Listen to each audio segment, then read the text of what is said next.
저는 2018년도에 자격증을 땄는데요.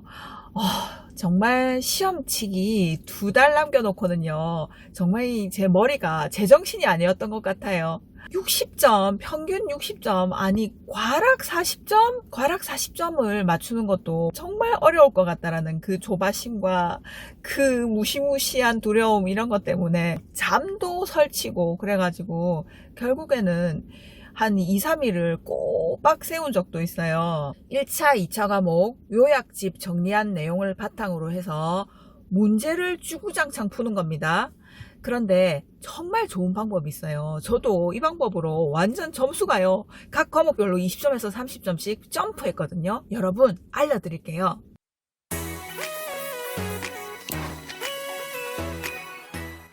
여러분 안녕하세요.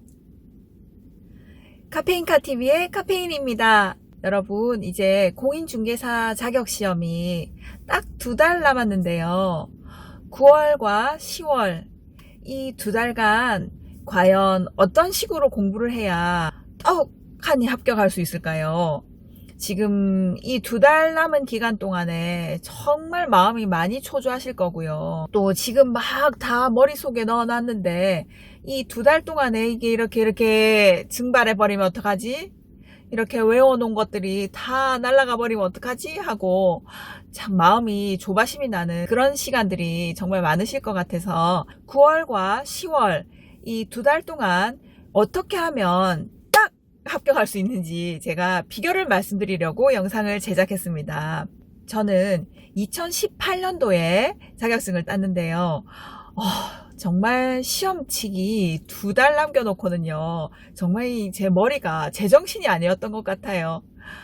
그냥 막 외우느라고, 마지막에 외우느라고 막 정신없는 데다가 또 혹시나 막 많은 내용을 잊어버리지는 않았는지 또 막 그거 점검하고 또 새로운 문제가 나오면 또 혹시나 제가 모르는 게 있는지 막 풀어보고 또 기출문제도 옛날에는 다 알겠던데 갑자기 9월달 되니까 갑자기 생각이 안 나는 거예요.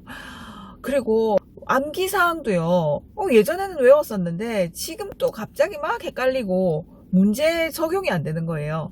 그럴 때마다 자신감은 완전 바닥으로 떨어지고요.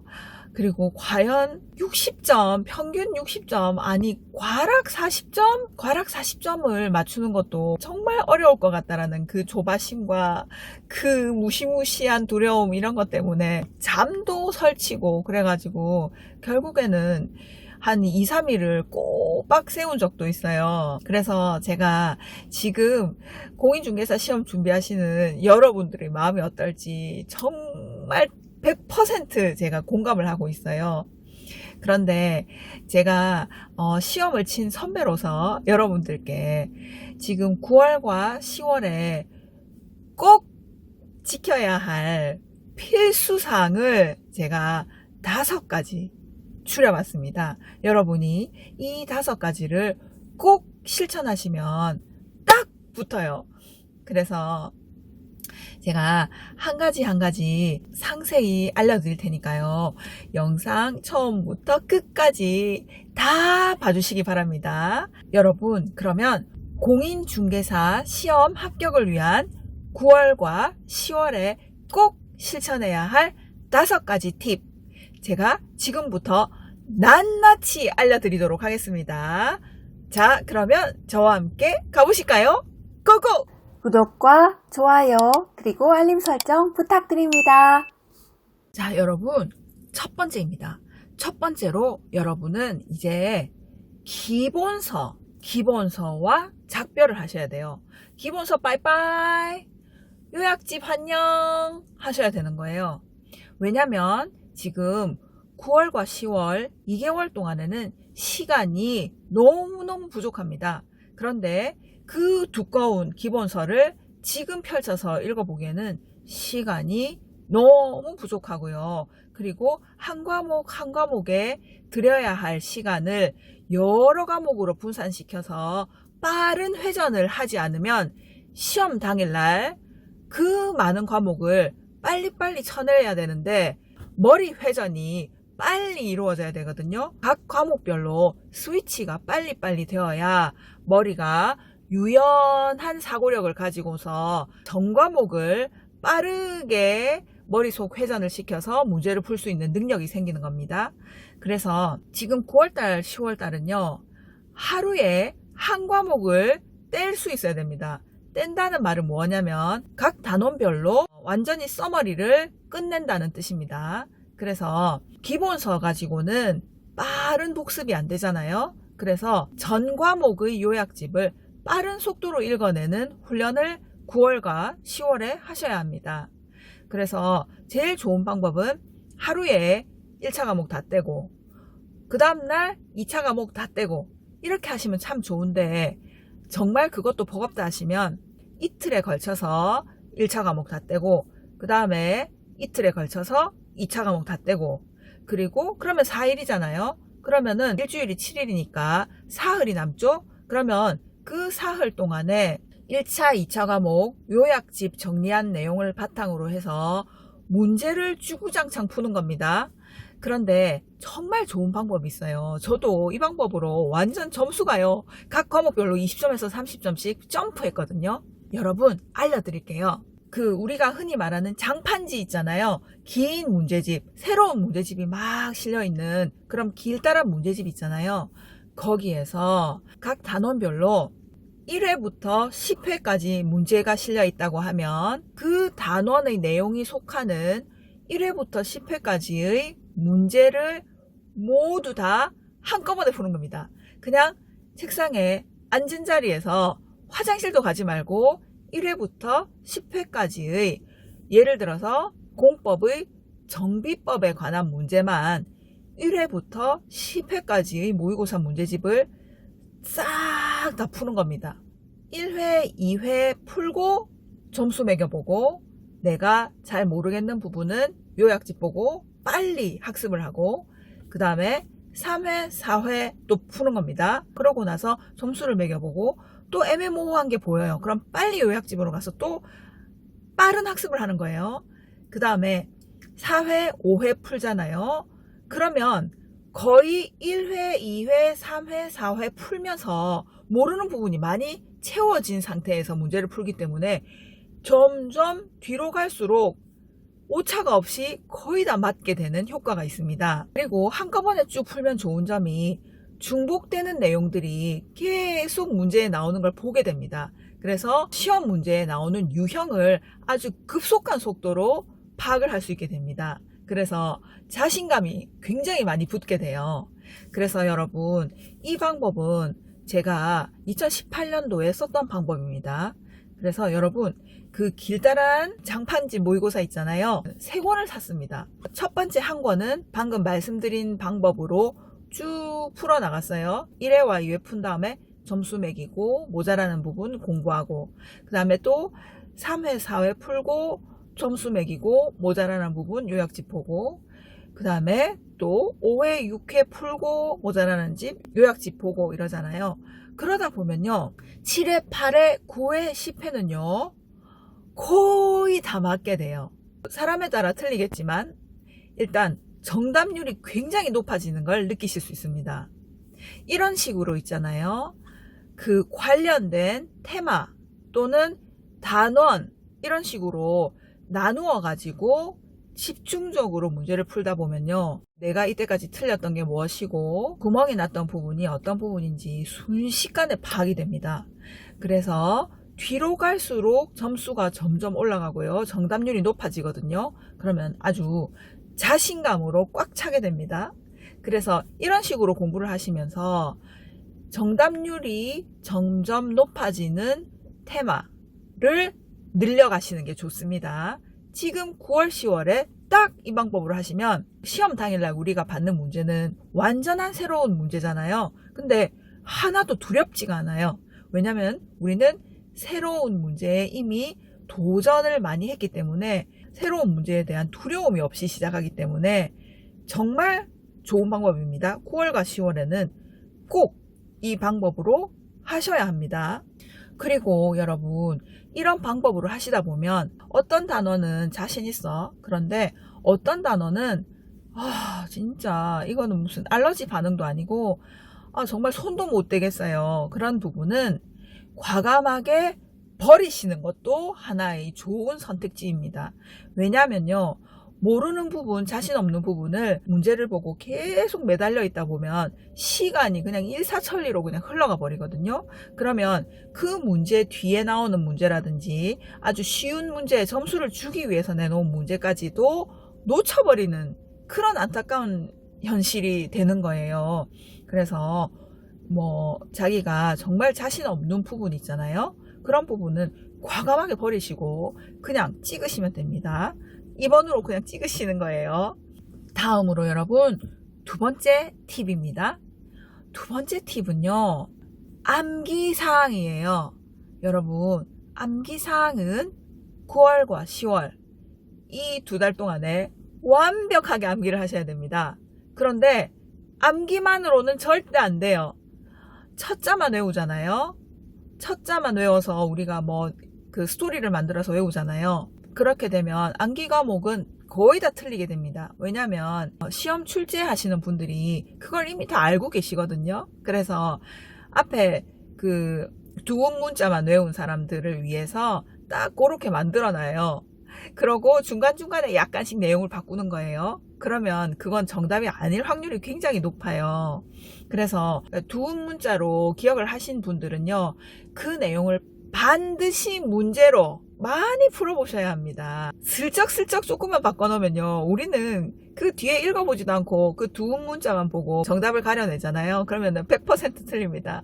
그래서 암기사항을 지금부터 매일매일 다시 보시는 게 좋고요. 암기사항과 관련된 문제들을 아까 첫 번째 팁에서 말씀드린 것처럼 모아서 같은 유형의 문제를 쭉 푸시면요, 정말 효과적입니다. 왜냐면 이것도요, 바뀌는 내용들이 똑같습니다, 거의. 그래서 알고 보면요, 여러분, 그 뒤에 단어를 살짝 바꾸는 것조차도요, 많은 문제를 접하다 보면요, 우리가 금방 찾아낼 수 있어요. 그래서 암기사항을 매일매일 반복하시고요, 그와 유사한 문제들을 매일매일 풀어보시는 것을 추천드립니다. 암기사항과 관련된 문제들은 물론 한 문제 전체로 나오는 문제도 있지만요, 전체 문제에 지문 속에 지문 중에 하나로 들어가 있는 경우가 굉장히 많아서요, 암기사항을 제대로 외워놓으면, 특히 중개사법 같은 경우에는 암기사항만 제대로 외워놓으면요, 거의 8문제에서 10문제의 지문 속에 깔려있기 때문에 굉장히 유리하십니다. 그래서 지금까지 암기사항을 외우는 거를 미루어 오신 분들은 당장 지금부터 매일매일 암기하셔서 문제 적용시키는 거를 꼭 하셔야 합니다. 그래야지 안정권으로 합격하실 수 있습니다. 저의 경우에는 아침에 눈을 뜨자마자 했던 일이 중개사법 암기사항부터 하루를 시작했습니다. 암기사항 두 문자를 적어 놓고요, 그게 뭔지 말로 쭉 풀어서 이야기하는 것을 눈 뜨자마자 매일매일 2달 동안 했거든요. 그래서 거의 중개사법 문제에서는 암기사항에서 틀릴 문제가 전혀 없었습니다. 그래서 여러분, 이 방법도 꼭 한번 실천해 보시기 바랍니다. 다음으로 세 번째 팁입니다. 여러분, 시험 다가오면 진짜 마음이 불안하잖아요. 그리고 정신이 좀 집중이 안 되기도 하고 잠도 안 오고, 그래서 책을 보고 있어도 머리에 들어오지 않고, 오히려 책을 많이 보고 있으면 까먹은 게 있어, 이거 생각이 안 나, 이래서 오히려 마음을 굉장히 불안하게 하잖아요.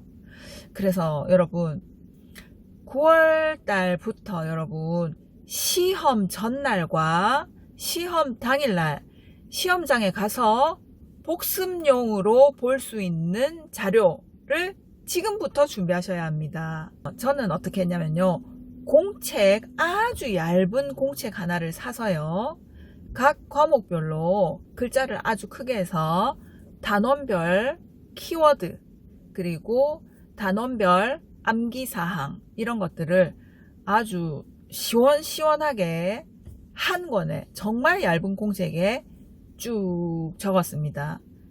그러면 지금쯤 되면 어떤 키워드를 보면 그 키워드에 상응하는 내용들이 이제 떠오르기 마련이잖아요. 그래서 키워드를 적어 놓고 그 키워드에서 꼭 알아야 될 또 작은 키워드가 있습니다. 그죠? 그런 것들을 옆에 쭉 나열해 놓고 이제 이때까지 읽고 문제 풀고를 했으니 그 중에서 내가 자주 틀리는 내용이나 아니면 자주 까먹는 내용만 쭉 적었습니다. 그리고 꼭 암기해야 할 내용인데 아직도 암기가 안 되는 부분들이 있잖아요. 그런 거는 빨간색으로 아주 커다랗게 노트에 적어놔요. 왜냐하면 그건요, 희한하게 시험 치기 직전에 있잖아요. 그러니까 다음 시간이 만약에 세법이다 그러면 그 앞에 쉬는 시간에 있잖아요. 그걸 보시면요, 바로 외워져요. 바로 쉬는 시간에 외웠던 거를 시험지 받자마자 바로 쓰는 거예요. 시험지에다가. 그러고 나면 그걸 보고 이제 문제를 풀면 되는 거예요. 그래서 저는 그렇게 했었습니다. 정말 끝까지 외워지지 않는 내용들이 있잖아요. 그런 것들은 그냥 아예 단념하고 시험장에 가서 시험 치기 직전에 외우고 그거를 시험지 받자마자 시험지에다가 기록해서 그걸 보면서 시험을 쳤습니다. 그래서 정말 많이 맞췄어요. 그래서 여러분들도 9월과 10월에 시험 전날과 시험 당일날 복습용으로 쓸 자료를 지금부터 준비하시기를 권유드립니다. 그리고 네 번째 팁입니다. 주말을 잘 활용하는 거예요. 여러분, 시험 앞두고 주말에 어디 놀러 가실 분 계세요? 안 돼요. 이제부터는 절대로 놀러 가면 안 돼요. 지금 시험이 2달 남았는데 산으로, 바다로, 골프 치러, 낚시하러 막 놀러 다니시면요, 절대 안 돼요. 완전히 그러면 불합격하세요. 이제 주말 해봤자 몇 번 안 남았잖아요. 7번 정도 남았죠. 그러면 토요일과 일요일을 여러분 시험장 분위기 조성을 하셔서 거기에 내 몸과 마음과 머리를 딱 적응시켜야 하셔요. 여러분, 시험장에 가면요, 별별 사람이 다 앉아 있고요, 별별 소리가 다 들려요. 창문 너머에서, 창문 밖에서 공사하는 소리도 들리고 아이 우는 소리도 들리고 막 사람들 웅성웅성 하는 소리도 들리고 그래요. 그리고 시험장에 있으면요, 진짜 별별 사람이 다 오거든요. 막 혼자서 혼잣말 하시는 분도 계시고요, 시험지를 막 넘기는 소리도 들리고 좀 생각 외로 되게 정신 집중을 못하게 하는 요소들이 좀 있어요. 그래서 그런 환경에 미리 적응해 보는 거예요. 예를 들어서 주변에 공인중개사 학원이 있다 그러면 거기 가서 시험도 신청해서 한번 모의고사 시험도 쳐보시고요. 또 본인이 다니는 학원에서도 한번 쳐보시고 멀리 있는 학원에서도 가서도 한번 쳐보고요. 이런 것도 참 좋은 경험이 되실 거예요.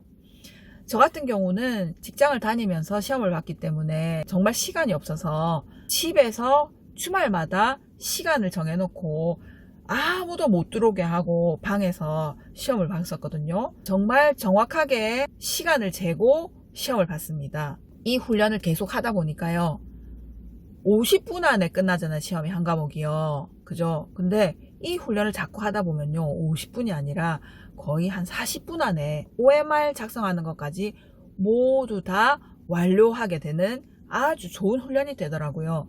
그러니까 빨리 시험을 칠 수 있게 되더라고요. 문제를 빨리 읽고 그리고 OMR 작성도 숙련되어서 빨리 끝낼 수 있게 되더라고요. 그래서 여러분, 주말에는 무조건 집에서 모의고사 쳐보기, 시험 당일과 똑같은 환경 조성해보기. 물론 시험 전날은 푹 자야겠죠. 그것도 연습해보시면 좋습니다. 그래서 만약에 모의고사를 일요일에 한번 쳐보시겠다 그러면 토요일날 저녁에 조금 일찍 주무셔 보시는 거예요. 시험 전날 컨디션 컨트롤 하는 것도 연습해 보시면 좋고요. 혹시나 너무 떨려서 그날 청심환 같은 그런 약을 드시겠다 하시면요, 이것도 연습해 보시면 좋습니다. 내 몸에 맞는지, 과연 그걸 먹고 혹시나 졸리진 않는지, 그런 거는 미리 한번 본인에게 테스트 해보신 다음에 시험 당일날 드시기 바랍니다. 그리고 여러분, 5번째인데요. 여러분, 9월, 10월은 학원에서 거의 동형 모의고사를 진행하고 있습니다. 그런데 동형 모의고사를 인강을 다 봐야 할까요? 하시는 분들 계신데요. 저는 그렇게 생각하지 않습니다. 동형 모의고사도 얼마든지 본 시험에 출제될 수 있는 약간 난이도가 높은 문제들을 중심으로 구성되어 있는데요. 동형 모의고사도 문제지만 받아서 처음부터 끝까지 한번 본인의 힘으로 풀어보는 게 우선입니다. 그러면 어느 부분이 자신이 없고 어느 부분이 어려운지를 금방 알게 되거든요. 처음부터 동형 모의고사 인강이나 학원 수업을 바로 들어가신다면 그거는 별로 좋은 방법이 아니에요. 우선 혼자 시험을 보셔야 돼요. 물론 학원에서도 동형 모의고사 수업할 때는 시험을 치는 시간을 부여한 다음에 그거를 해설해 주시는 그런 형태의 강의인데요. 일단 학원에 나가시는 분들은 거기서 시험 치시면 되고, 인강 하시는 분들은 무조건 그 문제를 프린트 아웃 하셔가지고 꼭 시간 내에 풀어보시기 바랍니다. 그 다음에 동형 모의고사 해설 강의를 모두 다 들으실 필요는 없어요. 분명히 잘 아시는 부분들이 있기 때문에 모르는 부분만 찾아 들어가셔서 동형 모의고사 인강을 들으시기 바랍니다. 그걸로 충분하십니다. 지금은 시간이 모자라기 때문에 학원 인강에 목숨 걸면 절대로 안 돼요. 요약집 보시고 문제 보시고 그리고 새로운 문제 도전하셔서 빨리 모르는 부분을 메꿔 나가시는 게 지금 우선으로 필요한 시간이기 때문에 절대로 인강을 계속 반복하셨다가는 나중에는 큰일 나는 수가 있으니까요. 9월, 10월은 무조건 인강은 빠이빠이. 인강 빠이빠이. 문제 위주로 보셔야 돼요. 이제는 새로운 문제 도전하셔야 됩니다. 기출 문제 계속 보시면 안 돼요. 똑같은 기출 문제는 정말 많이 안 나오고요. 9월, 10월에는 여러분들이 보셔야 할 교재가 첫 번째 요약집, 두 번째 기출 문제집, 세 번째 7월, 8월에 보셨던 교재로 쓰셨던 문제집 있잖아요. 문제집에는 절반은 기출 문제가 들어있고요. 절반은 새로운 문제가 들어있어요. 그래서 그 교재가 정말 좋습니다. 그래서 7월과 8월에 여러분이 보셨던 교재로 쓰셨던 문제집, 그거는 꼭 복습을 많이 하시면 좋습니다. 그리고 9월과 10월에 보시는 동형 모의고사 문제집, 학원에서 교수님들이 직접 문제를 출제해서 오시잖아요. 그 문제도 정말 도움이 되세요. 그래서 지금 여러분들이 손에 놓고 보셔야 될 교재는 첫 번째 요약집, 두 번째 기출문제집, 세 번째 7, 8월 교재 문제집, 네 번째 동형 모의고사 문제집, 이렇게 네 가지만 계속 반복해서 보세요. 이거 말고는 아무것도 안 보셔도 됩니다. 그리고 주말에 새로운 모의고사 장판지 문제에 도전하시는 거, 이렇게만 하시면 60점 이상 거뜬히 받으실 수 있습니다. 제가 이 방법으로 해서요, 2차 때 평균 70점이 넘는 고득점을 제가 받을 수 있었습니다. 그래서 이 방법들은 제가 몸소 실천해서 깨달은 아주 좋은 시험 공부 방법이었거든요. 그래서 여러분 9월과 10월 딱 2달 남았어도요, 이 방법으로 하시면은 절대 떨어지지 않습니다. 이 방법으로 2달 동안 한번 도전해 보시고요. 정말 안정권으로 넉넉하게 합격하실 수 있도록 제가 기원하고 있겠습니다. 여러분 공부하시다가 답답하시거나 마음이 불안하시거나 이렇게 해도 저렇게 해도 공부 방법을 잘 모르겠다 하시는 분들은 아래 댓글에 글 남겨주시면 제가 성심성의껏 도와드리겠습니다. 자, 여러분 시험 치는 그날까지 절대 포기하시면 안 돼요. 이제 지금부터 하면 반드시 합격합니다. 여러분 산 정상에 바로 코 밑에 와 계신 거예요. 이제 여러분들 가지고 있는 마지막 힘, 아낌없이 발휘해서 여러분 꼭 합격하시기 바랍니다. 화이팅! 여러분, 제 영상이 도움이 되셨다면 구독과 좋아요 부탁드려요.